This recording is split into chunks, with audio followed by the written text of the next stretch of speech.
This is Nightly Business Report with Tyler Matheson and Sue Herrera. Mistweet. Shares of Twitter plunged nearly 20% after its earnings were leaked early on what else? Twitter. Battling back, the one thing that's still hammering the global pharmaceutical industry and what Merck's doing to mitigate the impact. And great expectations, what the nation's top money managers and strategists expect from the Federal Reserve as it begins a two-day policy meeting. All that and more tonight on Nightly Business Report for Tuesday, April 28th. Good evening, everyone, and welcome. I'm Tyler Matheson. Sue Herrera has the night off. Well, call it a case of a two-fleet tweet. Twitter's quarterly earnings were released prematurely today on, where else, Twitter, and the numbers stunk, to put it mildly. Revenue was far below forecast, and the company slashed its outlook.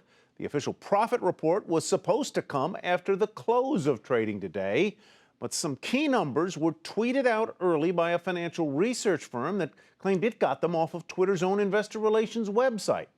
Shares nosedived. They were then halted at Twitter's request, the company says, so it could put out the full report.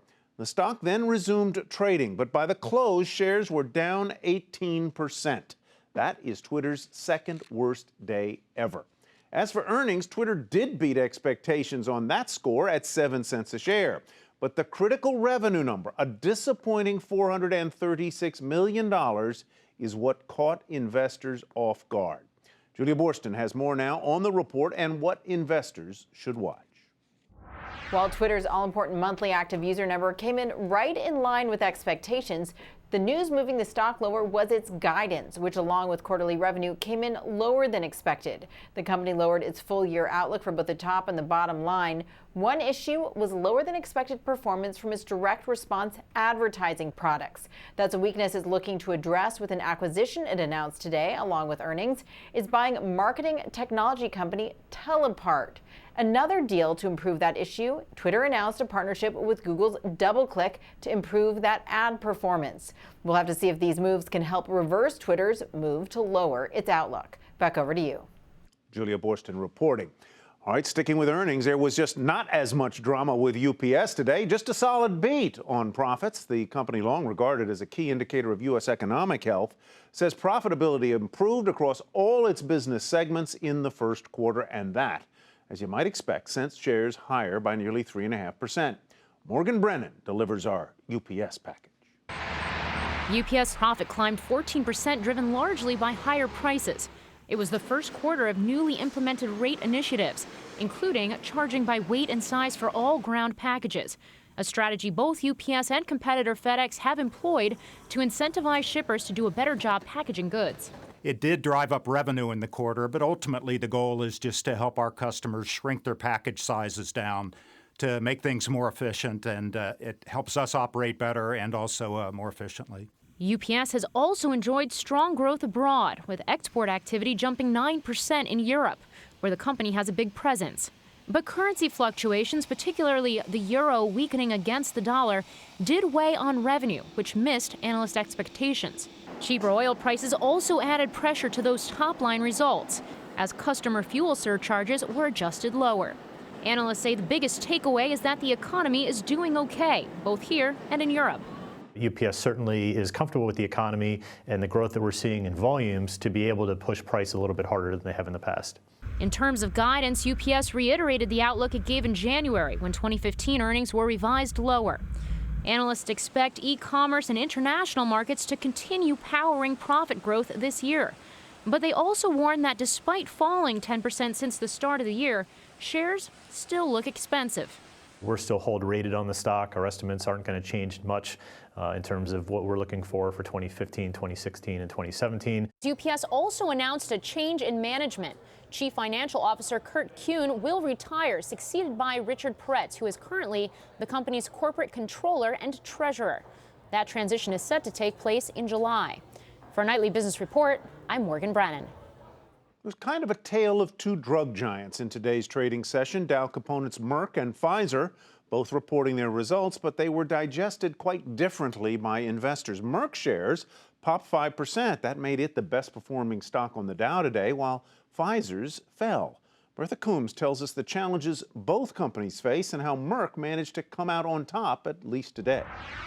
The strong dollar is hammering the global pharmaceutical industry, yet Pfizer still managed to top expectations while warning that the dollar will hurt sales for the year. The only thing that they lowered their guidance on this time, basically by about $500 million, it wasn't that much, was all currency. So again, it's currency effects. We saw it with J&J. You know, we're seeing it now. We saw a little bit with Lilly last week. Merck's sales were also impacted by dollar strength, but the second largest U.S. pharma giant's revenues were well above expectations, helped in part by hedging and by strong sales of its specialty drugs. It was mixed related to new products. And if you think a lot of the areas, the hot areas, you know, whether it be HCV or oncology or vaccines, Merck's participating in all of that. Investors were also encouraged after Merck reported positive trial results showing its diabetes drug Januvia did not increase heart complications. This is particularly good news for Merck, since an FDA panel has recommended that competing treatments carry warning labels for cardiac patients. For Merck and a number of drug makers, a strong pipeline of new drugs, some through acquisitions, comes after years of declining sales due to expiring patents and generic competition. We are seeing the fundamentals driven by good old-fashioned innovation and new drugs coming to the market, which are improving the lives of patients. For Bristol Myers, sales of its cancer treatments, Yervoy and Opdivo, more than offset currency headwinds. And even at Pfizer, new cancer treatment sales were strong. The Ibrance number, which is a new breast cancer drug from Pfizer, came in at $38 million, and that was only in, that was in the very early stage. Analysts say pharmaceutical companies are set to reap the benefit of a whole new cycle of drug introductions, with a number of specialty treatments in the pipeline. Bertha Coombs, Nightly Business Report, New York. But will the new specialty treatments Bertha just mentioned be affordable for everyone? Personalized treatments for cancer and cystic fibrosis that are already on the market can sometimes cost tens and even hundreds of thousands of dollars a year, and in some cases they prolong life by just a few months. Dr. Peter Bach is director of Memorial Sloan Kettering Center for Health Policy and Outcomes, and he joins us now for Insight. Dr. Bach, welcome. Good to have you with us. In a phrase or two, why do drugs cost so much in the United States, and why do their prices keep rising as rapidly as they do, apart from these really breakthrough personalized drugs that we're seeing more and more of? Well, Tyler, thank you for having me. I think what we see is very rapid rises in drug prices that seem largely disassociated from the benefits the drugs provide to patients. And it's important to realize that many of these therapies are, in fact, coming on the market and helping patients, sometimes really magnificently. But irrespective of their major breakthroughs that change the trajectory of diseases or minor incremental gains, we're seeing very rapid price increases either way. Tenfold price increase in the last 20 years, adjusting for inflation for new cancer drugs, 100-fold over the last 50. That's much more than the increase in benefits we've seen. And why is that? We largely live in an environment where there's absolutely no downward pressure on drug prices. And, the purchasers are completely separated from being able to either negotiate or in any other way leverage the benefits of the drug against their prices. We are price takers. We are price takers because that's what the pharmaceutical companies charge. An article today in a very controversial topic, an article today in the New York Times in which you were quoted, says that the president would like to see Medicare be able to negotiate the prices of drugs. This has been a political hot button. Pharma, the main lobby of the pharmaceutical industry, is very strongly entrenched in Washington with Congress. Would that help keep the lid on price increases in a major way? Tyler, I think you're right. This is primarily a political talking point. The ability to negotiate or not wouldn't affect prices that much. What is happening is that most new products are treated as if they are monopolies. And if you require Medicare and other insurers to include the drugs, sort of the starting point of negotiation is also the end of it. You have to have the drugs, you have to take the price the manufacturer charges. You have fought back personally, as I understand it, and as my reading of your work indicates, about some of those cases where drug companies will come to you with what is described as an important new medicine, but you don't see the value, so you've fought against including them in your therapies. Is that true? Well, I don't like to call it fighting. I like to call it using evidence to make good prescribing decisions. And it's true that my hospital rejected an expensive cancer drug because we saw no additional benefit of it compared to an older drug. In fact, they were identically beneficial and used the same mechanism of action, and we rejected the higher price drug. Are we spending, in terms of therapies, and obviously you and Sloan Kettering, one of the great cancer hospitals in the world, are we spending excessively on end-of-life care that may extend the time of life by a matter of months or the quality of life in a small increment? Is that one of the issues here? I think there's a lot of issues, but it really begins with the pricing of drugs. And it's common to say we spend a lot on end-of-life care, but the truth is that people who are sick consume more healthcare resources. We have a system that takes care of the sick, and it costs money. And I don't think that's the problem. I think it's the unit prices of what we provide to our patients. We spend more on drugs. They cost more here than any other developed nation. We have no ability or very limited ability to limit or set drugs that are similar in efficacy against one another in like a normal marketplace would have. We need a system that keeps drug companies profitable and successful, promotes innovation and brings drugs to market, but keeps them affordable and doesn't break budgets. Right now, we have the first couple, but we're breaking Medicaid budgets across this country with some of the new specialty drugs. We're challenging the Medicare budget as well. Fascinating conversation. Dr. Bach, thank you so much for being with us. Dr. Peter Bach with Memorial Sloan Kettering Center for Health Policy and Outcome. On to stocks now. They got off to a volatile start today. Early in the day, the Dow Jones Industrial Average fell more than 100 points on news of the seizure of a Western cargo ship off the coast of Iran. But stocks did recover by the close. The blue chip Dow index was up 72 points. It finished at 18,110. NASDAQ down 4, and the S&P notched a 5-point gain. On to the economy now. In the housing market, the S&P Case-Shiller Home Price Index increased a little more than 4% in the 12 months ended in February, and the Conference Board says consumers were less confident about the economy in April. Its confidence measure dipped to a 4-month low, primarily because of job market concerns. And confidence in the housing, confidence and housing, I should say, are two things the Federal Reserve watches very closely. And today, the central bank policymakers began one of their periodic two-day meetings.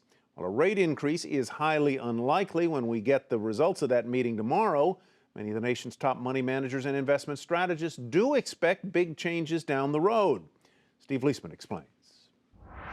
As the Fed begins its two-day meeting, the market is looking for a Federal Reserve that is easier than previously expected and starts later. And the reason? A stronger dollar and lower oil prices, a low outlook for inflation, and weaker economic growth. Here's the timeline from the CNBC Fed survey. 38 market participants polled. The first rate hike had been seen in August 2015. Now it's seen in October. 2 months later for the start of rate hikes. When will the Fed let that $4 trillion balance sheet decline? Had been April 2016, and now it's May 2016. How about when it will finally finish hiking rates? Had been the fourth quarter of 2017 at 3%. Now it's a quarter later at a lower rate, 2.85%. And the outlook for rates this year and next is also lower. If you look here, they lowered it by about 40 basis points for 2016 and by about 20 for 2015. So really just looking for two hikes here, 2 quarter-point hikes this year in 2015. Looking at growth, it's remained pretty steady despite all the headwinds that are out there. Still looking for 2.7% growth this year, fourth quarter over fourth quarter, and 2.8% next year. Still not reaching that 3% growth we've been looking for here. The probability of recession, however, remains pretty low for this series of the survey. Just a 15% chance or so that we'll have a recession in the next 12 months. What are the things that can go wrong? We asked about the possible risks to the U.S. economy. 28% say it's not here, it's overseas. Global economic weakness. 11% say it's here in the United States. Tax and regulatory policies, followed by geopolitical risks. Finally, a slow job growth. And then this last bit right over here, slow wage growth. Finally, we asked participants to grade the current chair of the Federal Reserve, Janet Yellen, versus the previous chair, Ben Bernanke.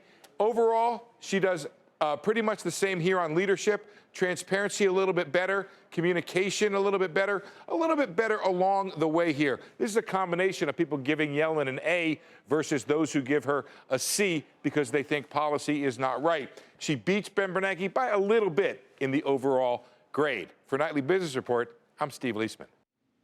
Two of the biggest oil companies in the country post earnings this week, and the results out of Exxon and Chevron will give investors a read on the health of the energy sector. We'll give you a look at what to expect just ahead.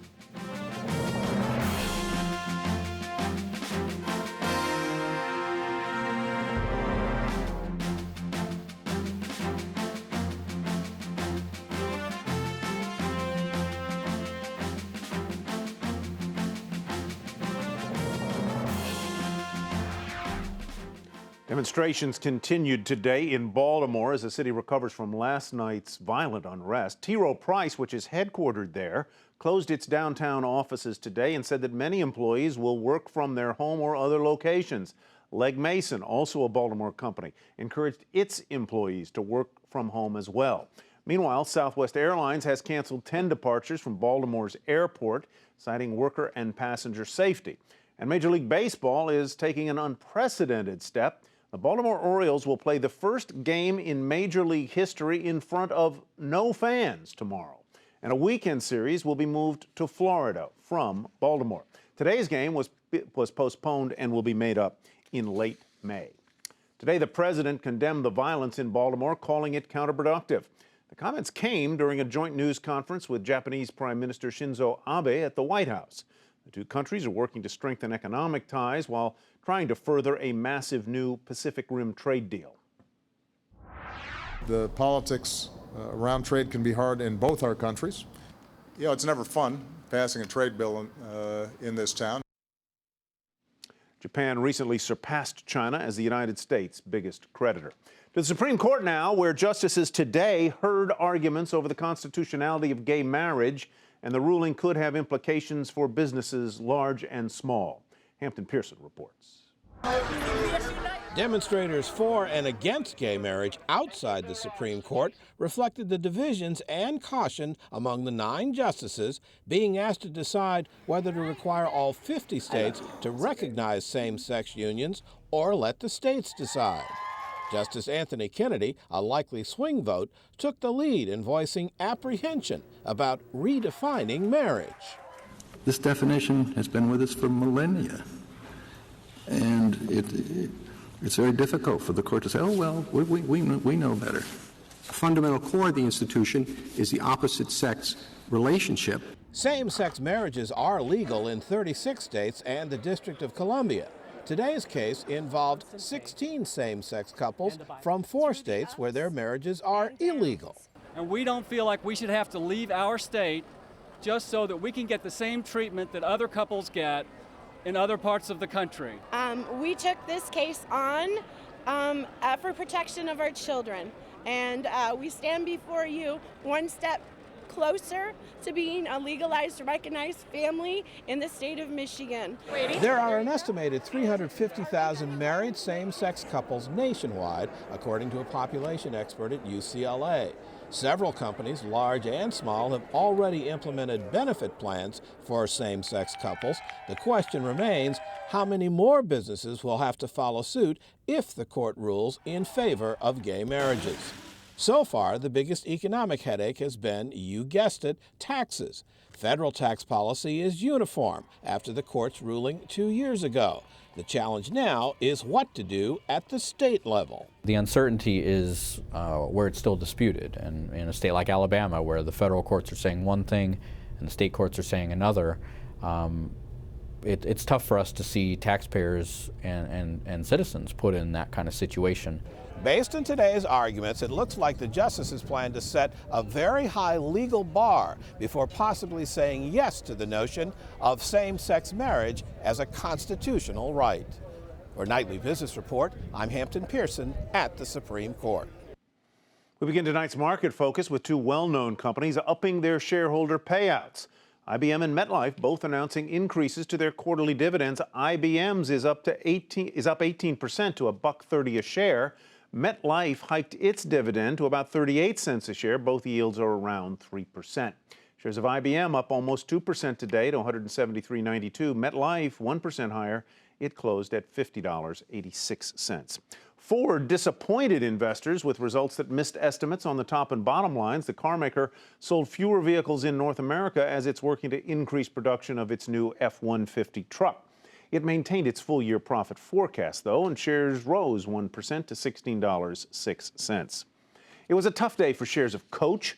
The clothing and accessories maker saw its profit drop more than 50%. This as the company was hurt by a stronger dollar and increased competition from other retailers like Michael Kors and Kate Spade. The stock down 6% to $39.65. Whirlpool also fell victim to the strong greenback. The maker of appliances lowered its profit and sales forecast for 2015. It also said Latin American sales are going to weigh on its results, mostly because of Brazil's stagnating economy. Shares of Whirlpool off 7% today to $183.70. This is a big earnings week for big oil. It started this morning with results from BP, which came in better than expected, and those results will be followed later this week by the two American giants, ExxonMobil and Chevron. Our Dominic Chu has the report tonight. This week will be key for many investors interested in the energy sector. The two biggest oil companies in America are slated to report earnings. ExxonMobil comes out Thursday. Chevron is scheduled for Friday. These two reports could provide some more clarity about where industry leaders think that we're headed. Some investors are feeling better about energy companies. I'm fairly optimistic for the energy space. When I take a look at the earnings reports of both Total and BP, I think what you're going to see are those trends continue for the overall industry. I think you're going to see earnings slightly better, and I think revenues kind of probably come in line, maybe a little bit of a miss, but I think that's going to be able to carry the overall industry higher. But not everyone is as convinced that the all-clear signal has been sounded for buying energy stocks. Oil prices could still drift lower and take much of the sector lower along with it. That's the danger. But some experts are pointing out that there may be an opportunity for longer-term investors. Material price change since last June is going to affect them, and I think it's going to be a challenge for a lot of the levered companies in the energy space. But I do think over time, that's probably where the biggest disconnect in equity values is in the energy space due to this commodities price swing. There's no doubt that many energy stocks have rebounded very sharply in a very short amount of time. But can that move be sustained? Exxon and Chevron may help shed light on that part of the story. For Nightly Business Report, I'm Dominic Chu. Still ahead, Wall Street gives back with a little help from celebrity A-listers.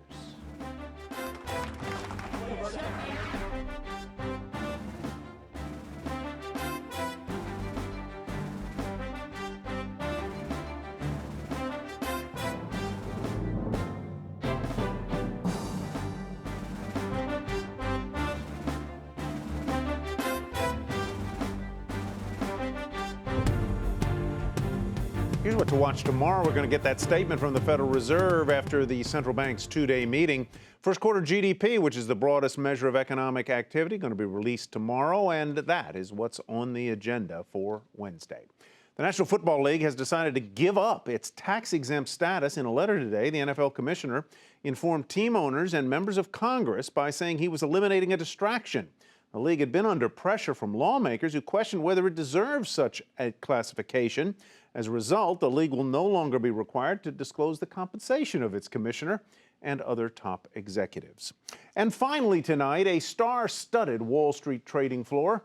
Some famous names made their way to the financial services firm BTIG for its annual Charity Day, answering phones, taking orders, and the day's commissions will be donated to help worthy causes. Bob Bazzani was there. It was the 13th annual BTIG Charity Day. Over 150 celebrities from A-Rod to Shaquille O'Neal to Eli Manning to Sports Illustrated swimsuit cover model Hannah Davis descended on Midtown Manhattan to raise money for dozens of charities. It's a great cause. Make a call, make a trade, make a difference here at BTIG. The charity of my choice is the Odessa Chambers Quality of Life Fund. It's my mother's charity.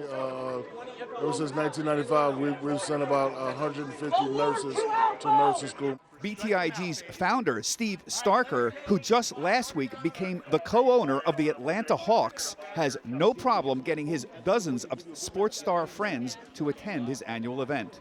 The goal is to raise $5 million today to get us to, well north of $30 million over 13 years, and hopefully we're going to hit $5 million today.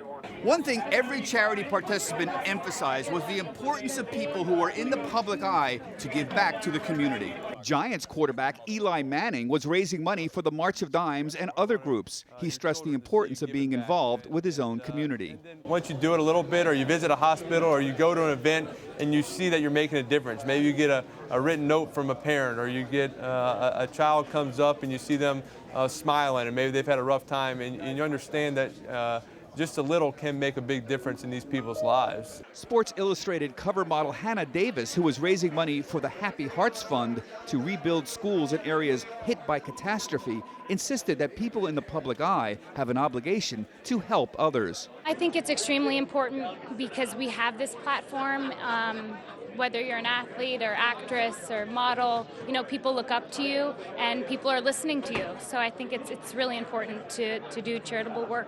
The message here, the big money in sports, business, and entertainment comes with responsibilities. I'm Hannah Davis for Nightly Business Report at the BTIG charity event. Well done. That's Nightly Business Report for tonight. I'm Tyler Matheson. Thanks for watching, and have a great evening, everybody. We'll hope to see you right back here tomorrow night.